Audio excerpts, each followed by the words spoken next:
Muy bien. La historia del derecho nos motiva a estudiar un interesante tema relacionado con elementos y clasificación de las obligaciones.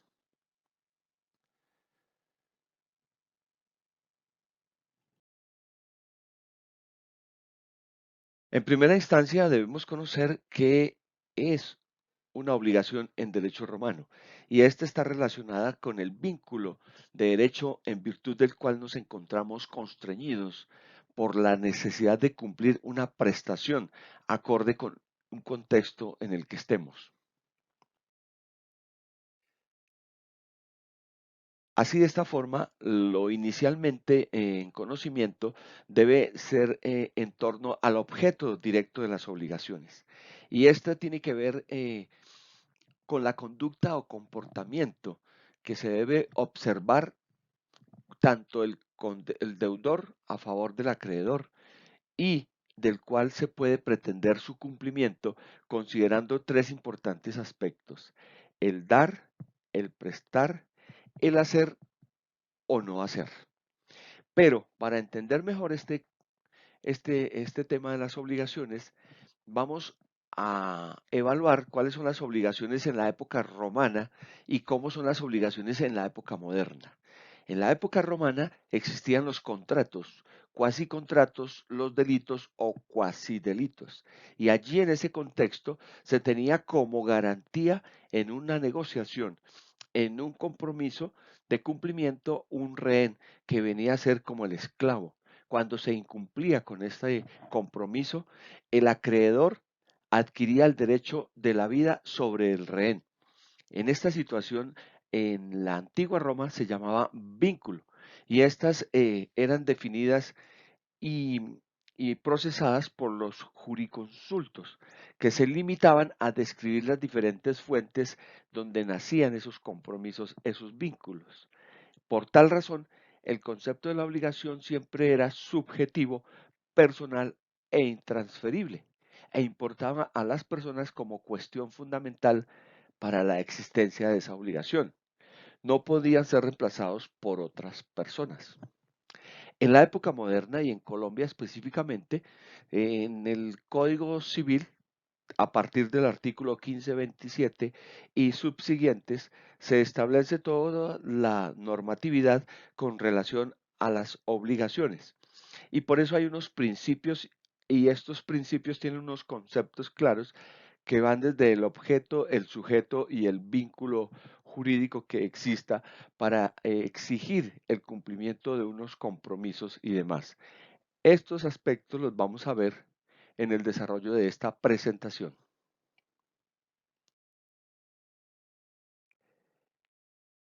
Los elementos de las obligaciones tienen lo esencial y es interno dentro del proceso de un compromiso.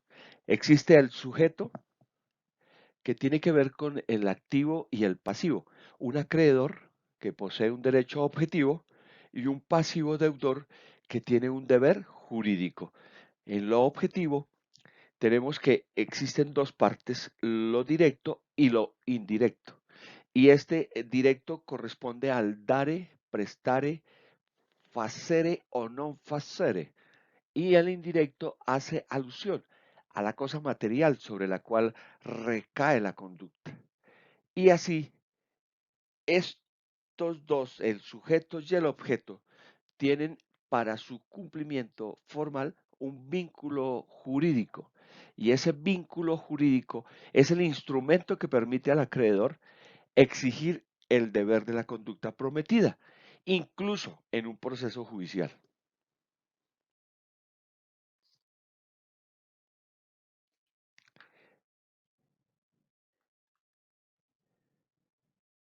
El DARE, pues en el objeto como elemento principal de las obligaciones, el DARE implica la obligación que adquiere el deudor de transmitirle al acreedor la propiedad de una cosa o de construir a su favor otro derecho real sobre la misma.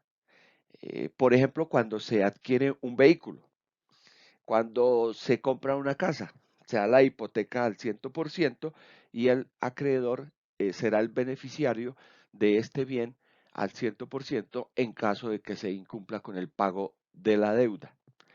Luego viene la parte del prestare.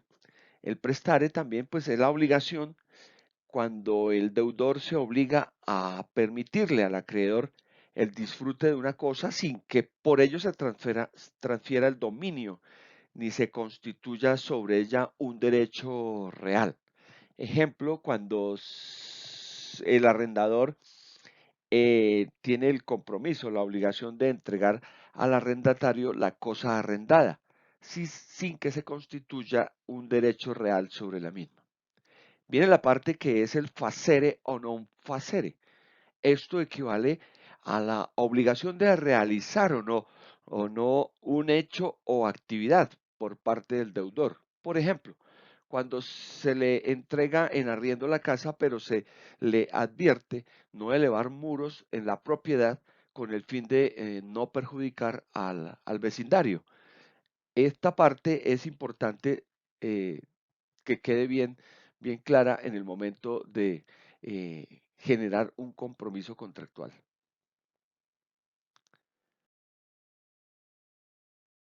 Ahora bien, por su objeto indirecto, las obligaciones hacen alusión a la cosa material sobre lo cual recae la conducta.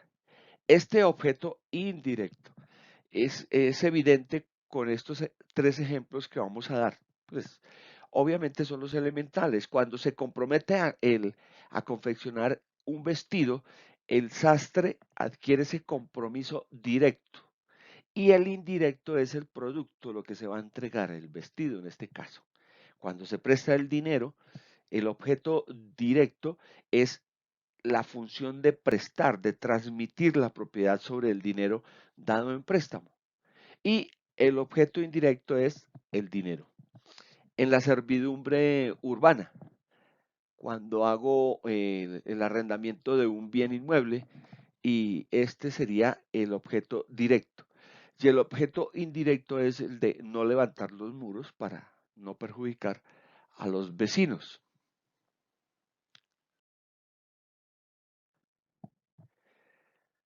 Acorde con lo anterior, entonces viene la clasificación de las obligaciones.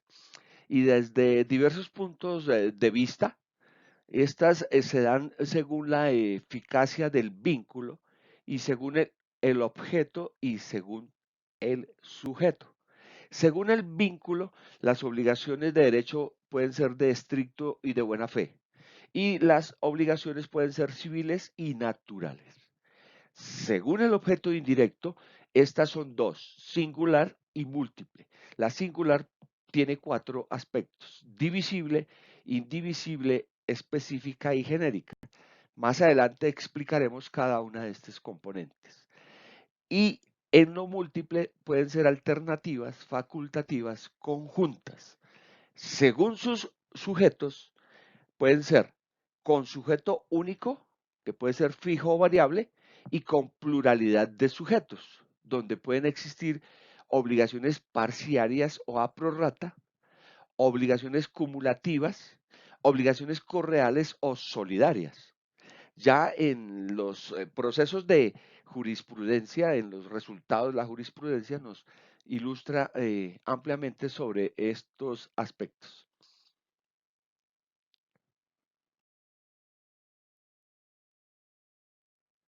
Explicaremos uno a uno, entonces, inicialmente, según el vínculo, las obligaciones pueden ser de estricto y de buena fe.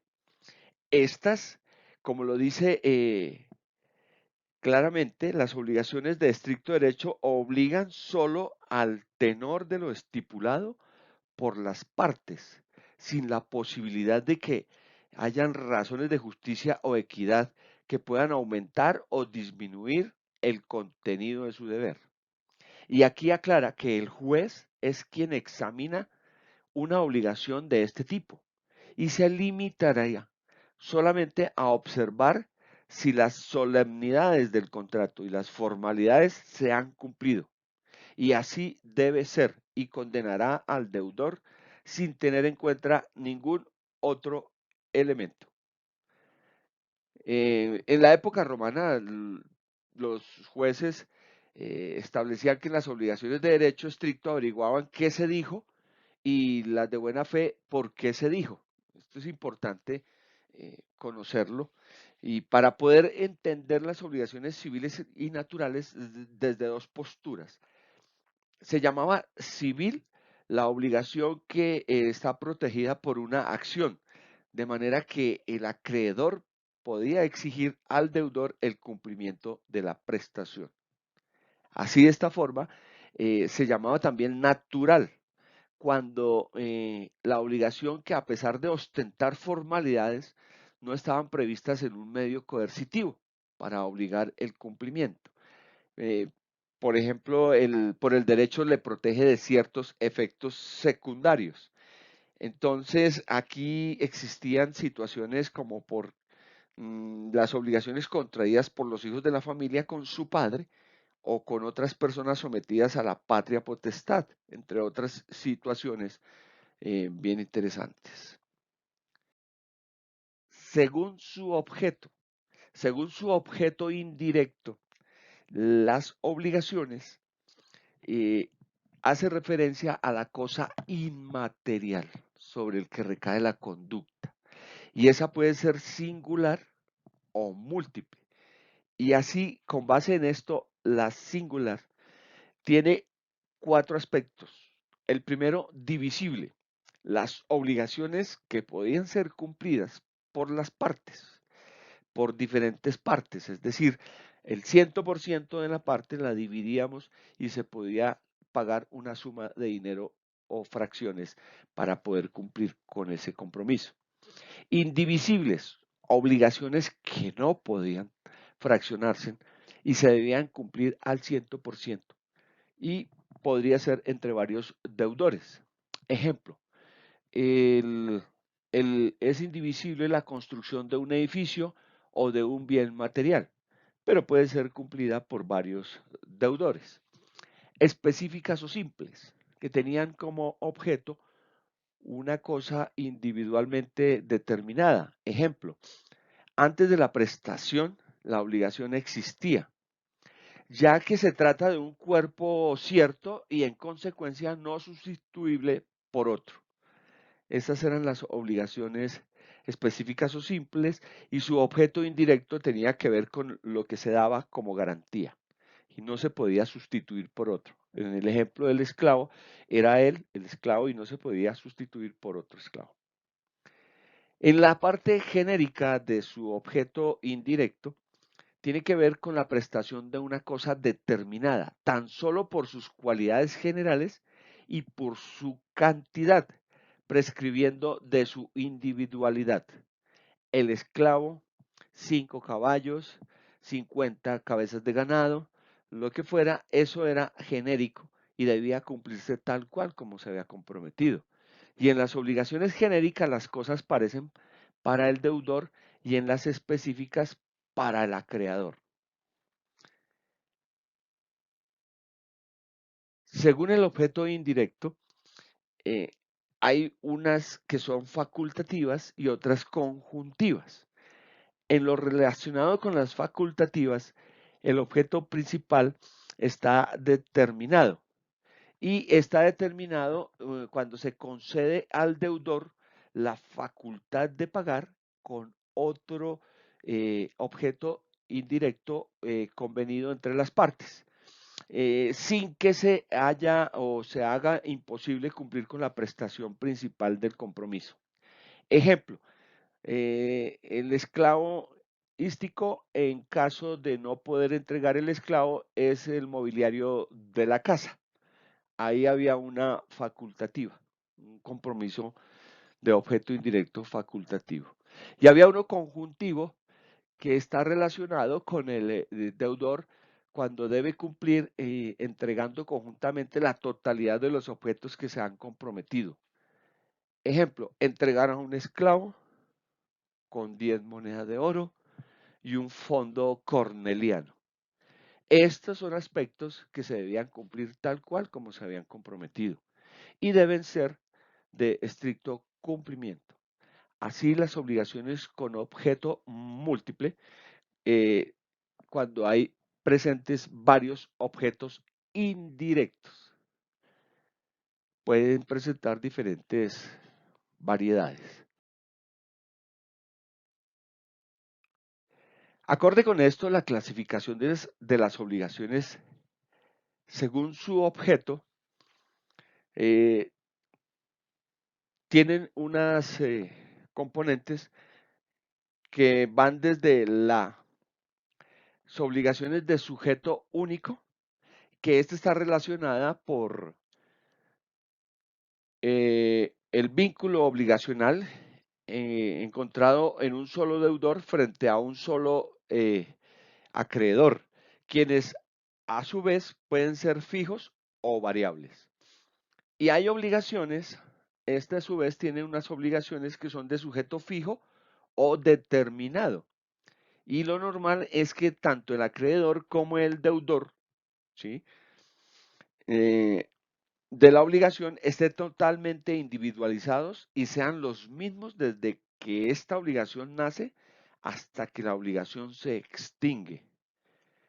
Es importante tener claridad en esta parte. Y hay obligaciones con sujeto variable o ambulatorio también. En ellas, el sujeto activo o el pasivo, o ambos a la vez, no se encuentran individualizados en la oportunidad en que nace la obligación, o bien no son los mismos desde que la relación comienza hasta que se extingue, sino que cambian al compás de una determinada situación. Se puede variar esta pluralidad de sujetos. Y viene también la parte de las obligaciones con pluralidad de sujetos. Aquí es más interesante y tener este aspecto en conocimiento. Considera tres puntos claves. Uno, que es lo activo y que hace relación directa a cuando hay varios acreedores frente a un solo deudor, como cuando eh, se generan compromisos entre varias personas. Con un negocio normal, podría ser una finca comprada entre varias personas y resulta que también hay varios dueños. Podría ser una pluralidad activa. Hay una pluralidad activa también y hay una pluralidad pasiva. Esa pasiva considera varios deudores y un solo acreedor. Varios deudores y un solo acreedor, la pluralidad pasiva. Y la pluralidad mixta cuando hay varios deudores frente a varios acreedores. Interesante conocer cuáles son las obligaciones parciarias, mancomunadas o a prorrata. Estas son las obligaciones en las que existe pluralidad en los acreedores, deudores o en ambos. Y cada acreedor tiene un derecho a exigir a cada deudor el deber cumplimiento de una parte de la cuota. Y hay unas obligaciones cumulativas. Estas obligaciones cumulativas son aquellas en las que extinguiendo varios sujetos, cuando existen varios sujetos eh, que pueden ser pasivos, cada uno de ellos está obligado a satisfacer al acreedor una prestación igual, la cual no obstante no es la misma y por lo tanto debe ser de estricto cumplimiento. Y vienen las obligaciones correales y o solidarias. Estas pues ya tienen unos aspectos diferentes y tienen que ver con las obligaciones, a diferencia de las que sucede con las mancomunadas, cada acreedor tiene derecho al crédito íntegro o cada deudor debe pagar la cuota de su totalidad, de manera que el pago efectuado por cualquiera de los deudores extingue la deuda de los otros codeudores y el cobro total que se hace, cualquiera de los acreedores extingue el derecho de los demás coacreedores. Bueno, esto tiene unas implicaciones y genera unas características.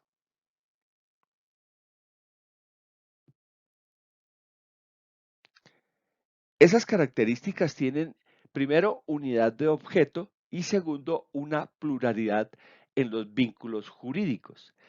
Y en la unidad de objeto hace relación con que debía ser único e idéntico para todos los sujetos activos y pasivos. Por consiguiente, si el acreedor A se le prometía dar una cosa determinada y el acreedor B otra cosa diversa, no existía una obligación correal, sino dos obligaciones distintas e independientes entre sí.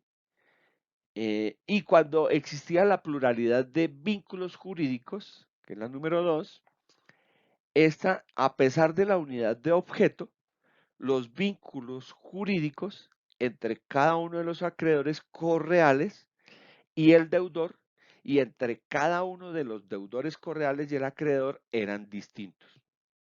Por lo que la nulidad de un vínculo no impide la validez de los restantes. Estos tipos de correalidad y relaciones jurídicas surgen de ellas tres aspectos claros. La correalidad también activa, cuando son varios acreedores y varios deudores.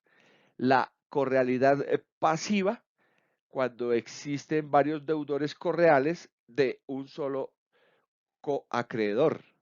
Y la mixta, habiendo pues varios acreedores correales respecto de varios deudores correales, cada uno de ellos podía exigir a cualquiera de otros o de estos últimos el total cumplimiento de la obligación. Y a su vez, cualquiera de los codeudores podía pagar a cualquier acreedor a su elección.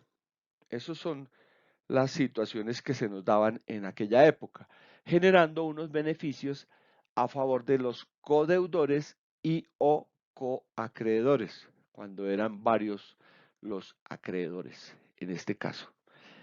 Ambos se beneficiaban dentro de estas características. Con base en esta situación, vamos a conocer en el siguiente capítulo las fuentes de las obligaciones. Este producto fue realizado por Diana Carolina, Sandra Patricia, José de Jesús y Pedro Gómez. Muchas gracias por su atención.